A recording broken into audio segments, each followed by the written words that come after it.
പിതാവിൻ്റെയും പുത്രൻ്റെയും പരിശുദ്ധാത്മാവിൻ്റെയും നാമത്തിൽ ആമേൻ. ഇന്ന് ജൂൺ 12 വെള്ളിയാഴ്ച. അമ്മേ പരിശുദ്ധ അമ്മേ, അമ്മേ പരിശുദ്ധമേ, ദൈവമാതാവേ, കൃപാസനത്തിലൂടെ ഞങ്ങളുടെ ദേശത്തിനും അമ്മ മധ്യസ്ഥം തേടി തന്ന എല്ലാ അനുഗ്രഹങ്ങൾക്കും കൃപകൾക്കും ഞങ്ങളിപ്പോൾ ഹൃദയം നിറഞ്ഞ നന്ദി പറയുന്നു.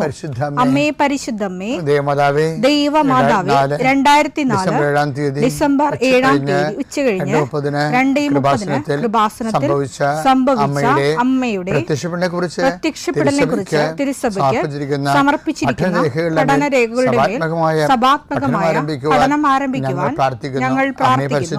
അമ്മേ പരിശുദ്ധമേ, ഭൂസ്വർലോകങ്ങളുടെ രാജ്ഞിയായ അങ്ങേയ്ക്ക് ഭൗമസംരക്ഷണത്തിനായി പ്രപഞ്ചപ്രകൃതിയെ തന്നെ തിരുസഭ പ്രതിഷ്ഠിക്കുവാൻ ഈ പ്രത്യക്ഷീകരണം വഴി ഇടയാക്കണമേ. പരിശുദ്ധമേ, ജപമാല മാതാവേ, സകല കൃപാസനം പ്രാർത്ഥനയോടും ചേർത്ത് ഞങ്ങളിപ്പോൾ പ്രാർത്ഥിക്കുന്ന ഈ കുടുംബത്തിന്റെ പ്രത്യേക നിയോഗം പറ മക്കളെ.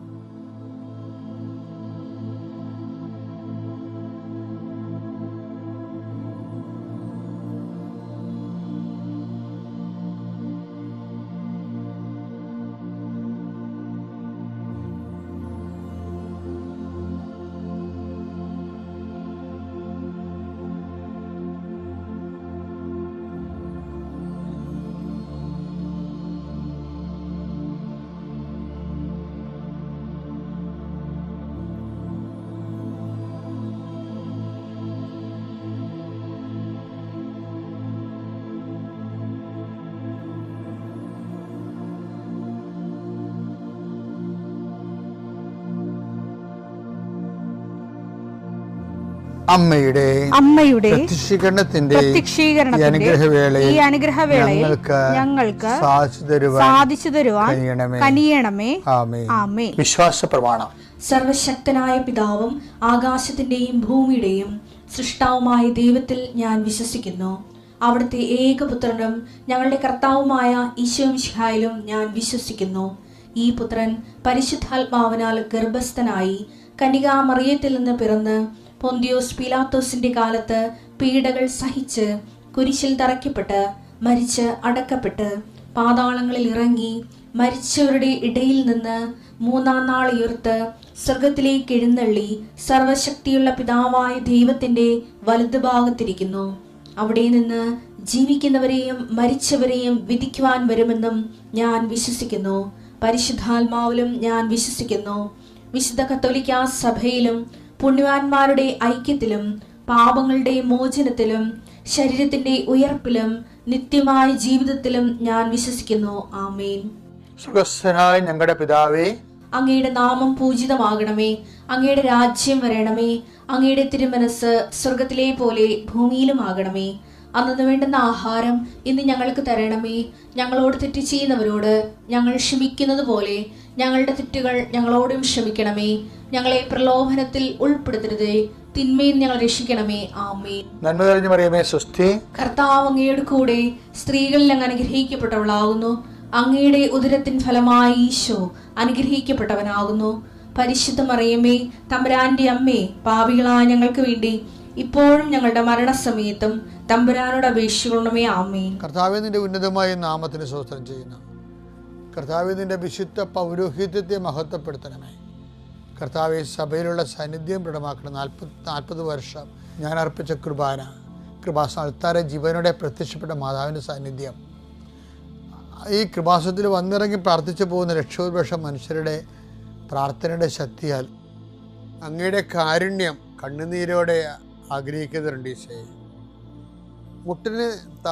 കാൽമുട്ടിന് താഴേക്ക് തുടയിലേക്ക് നീര് പൊങ്ങി കിടക്കണ കണ്ട് കർത്താവ് വ്യക്തിയെ സ്പർശിക്കും. അവർക്ക് എഴുന്നേക്കാൻ പാടില്ല, ഇരിക്കണവർ. കർത്താവെ, അങ്ങനെയുള്ള എല്ലാവരും നീ സ്പർശിക്കണം.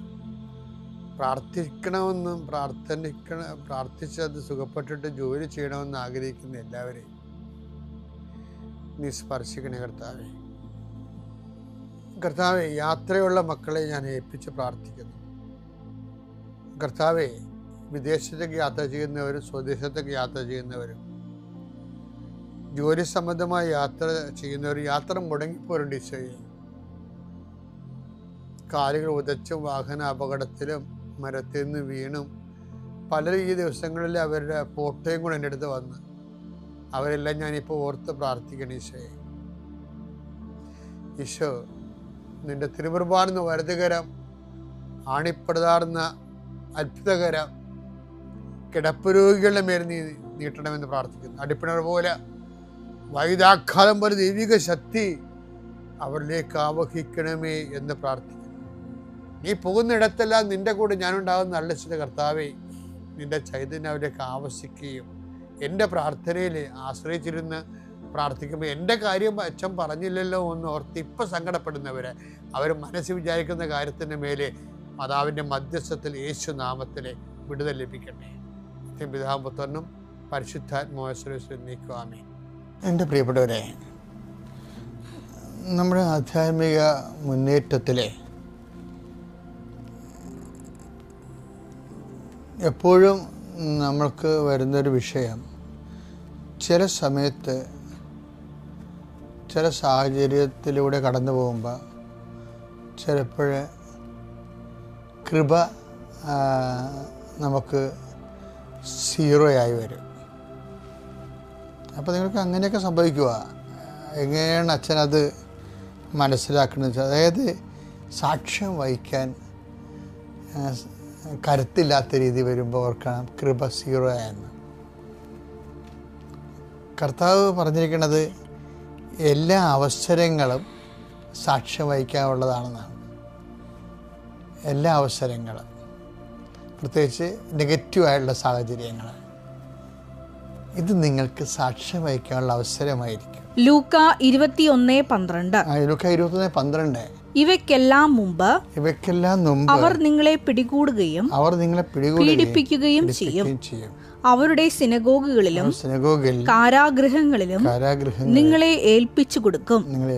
എന്റെ നാമത്തെ പ്രതി രാജാക്കന്മാരുടെയും ദേശാധിപതികളുടെയും മുൻപിൽ അവർ നിങ്ങളെ കൊണ്ടുചെല്ലും. ലൂക്ക 21:13. നിങ്ങൾക്ക് ഇത് സാക്ഷ്യം നൽകുന്നതിനുള്ള അവസരമായിരിക്കും. അപ്പോൾ ഇതാണ് വിഷയം വെച്ചാൽ, ക്രിസ്തുവിൻ്റെ നാമത്തിന് വേണ്ടി ഏറ്റുപറയാനുള്ള അവസരങ്ങൾ, ക്രിസ്തുവിൻ്റെ നാമത്തെ ഏറ്റുപറയാനുള്ള അവസരങ്ങൾ ആണ് സാക്ഷ്യം വഹിക്കാനുള്ള അവസരങ്ങൾ.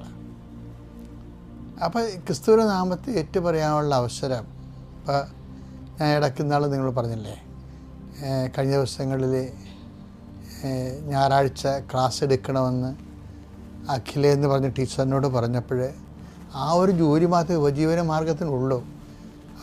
അവൾ പറഞ്ഞ് ഞാൻ ശനിയാഴ്ച വന്ന് ക്ലാസ് എടുത്തോളാം, ഞായറാഴ്ച കർത്താവിൻ്റെ ദിവസമാണ്, എനിക്ക് ദേവാലയത്തിൽ പോകണം, പിന്നെ പ്രാർത്ഥന ദിവസമാണതെന്ന് പറഞ്ഞ് അവളത് ഉപയോഗിച്ച് അതാണ് ആ സാക്ഷ്യം വഹിക്കാനുള്ള അവസരമാണ്.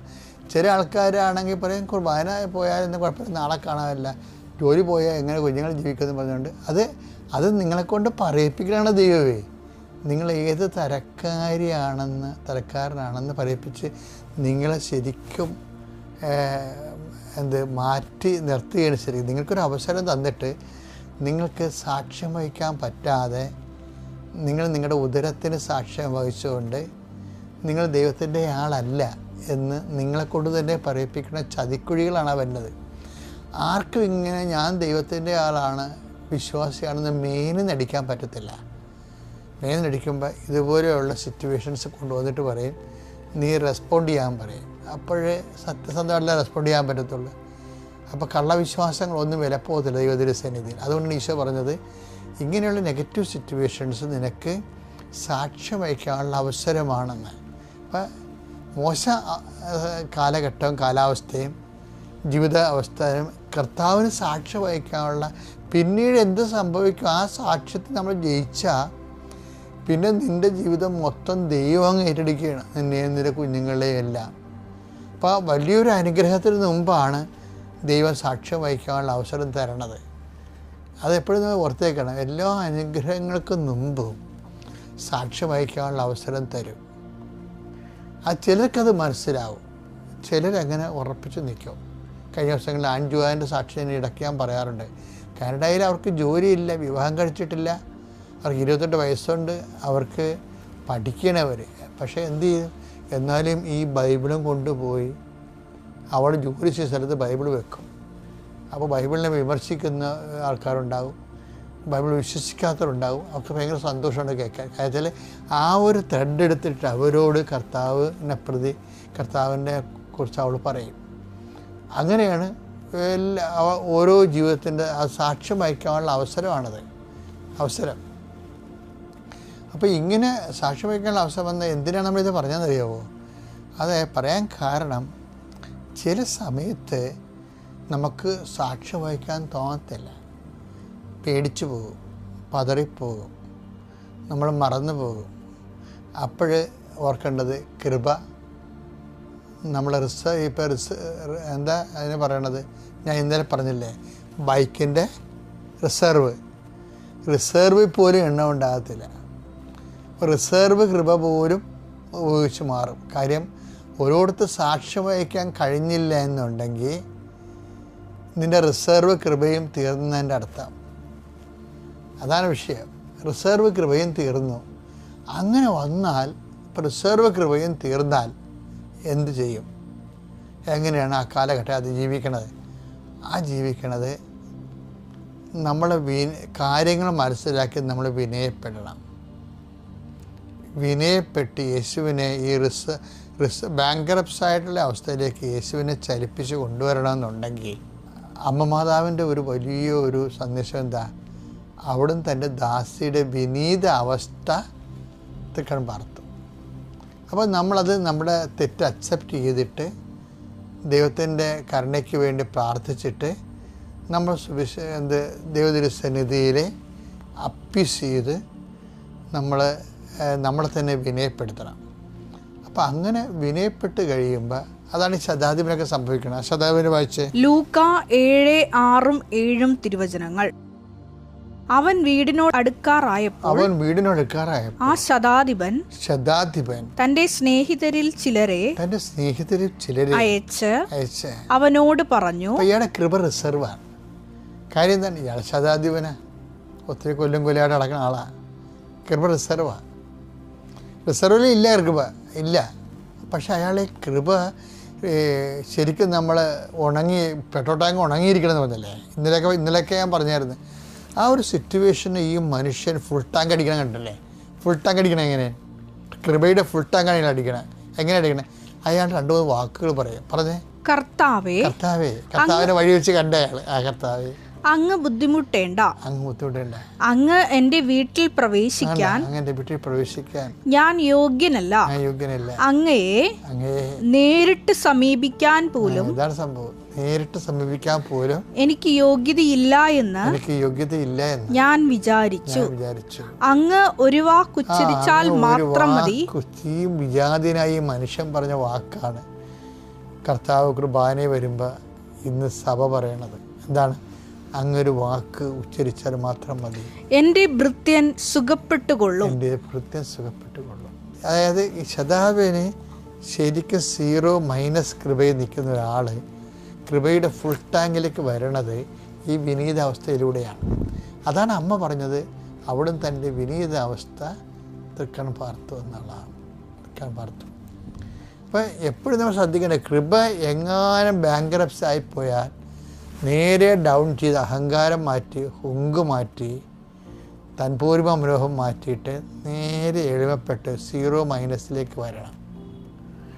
എല്ലാവരുടെയും ക്ഷമിച്ച്, എല്ലാവരുടെയും ദാസനായി, എല്ലാവരുടെയും ശുശ്രൂഷകനായി തൻ്റെ നിസ്സഹായ അവസ്ഥ ഏറ്റുപറഞ്ഞിട്ട് സഹായിക്കണം. ഞാൻ സാക്ഷ്യം വഹിക്കാൻ തയ്യാറാണ് എന്ന് പറയണത്. വെറുതെ എളിമപ്പെട്ടിട്ട് കാര്യമില്ല. അത് സാക്ഷ്യം വഹിക്കാൻ വേണ്ടിയാണ് നമ്മൾ ദൈവത്തിരുസന്നിധി കൃപ കണ്ടെത്തുന്നത്. ദൈവത്തിൻ്റെ ജോലി ചെയ്യാൻ വേണ്ടിയാണ്. അതുകൊണ്ടാണ് മറിയമേ, നീ ദൈവത്തിരുസന്നിധി കൃപ കണ്ടെത്തിയിരിക്കുന്നു എന്ന് പറയും ആ സംഭവം. അപ്പം എന്തെങ്കിലും ഒരു ബാങ്ക്രപ്ഷൻ വന്നാൽ ശതാധിപനെ പോലെ നേരെ താഴേക്ക് വന്നിട്ട് ഈ കൃപയുടെ പെട്രോൾ ടാങ്ക് ഉണങ്ങിയിരിക്കണത് ഫുൾ ടാങ്ക് അടിക്കാൻ നമുക്ക് പറ്റും. പിതാവിൻ്റെയും പുത്രൻ്റെയും പരിശുദ്ധാത്മാവിൻ്റെ നാമം.